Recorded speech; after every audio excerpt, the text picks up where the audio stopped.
Tú, pende chillagatuko, pende urigatuko, cho urigatotei, koeburo abakrigaturo chubeme chillagatu, mogirocho nevaematu, koebucho urigatu, chobuko Esmeralda en.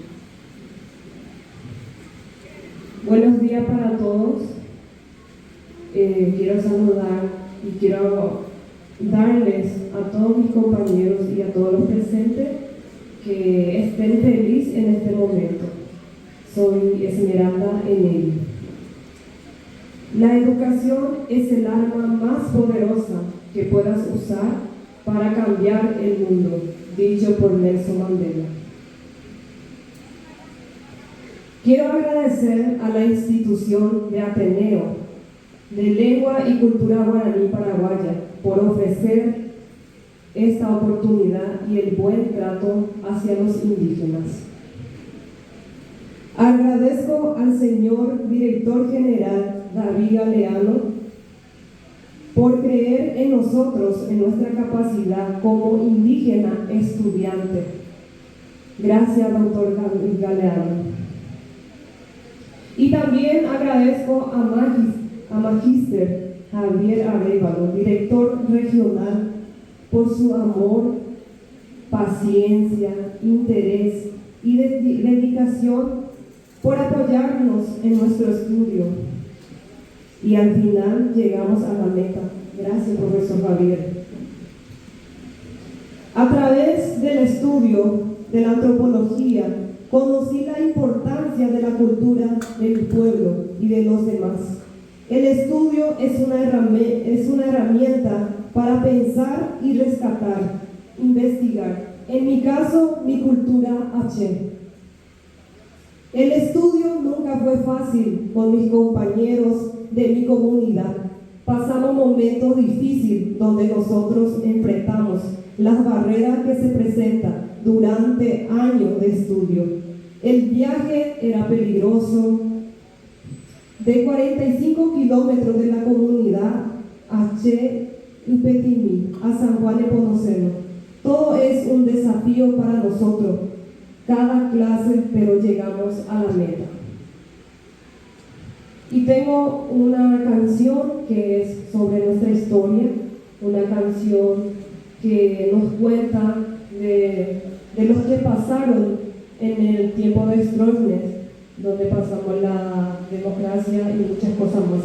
Y esta canción es una canción muy dolorosa. Quiero que ustedes escuchen y que comprendan también sobre nuestra historia.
Campeche.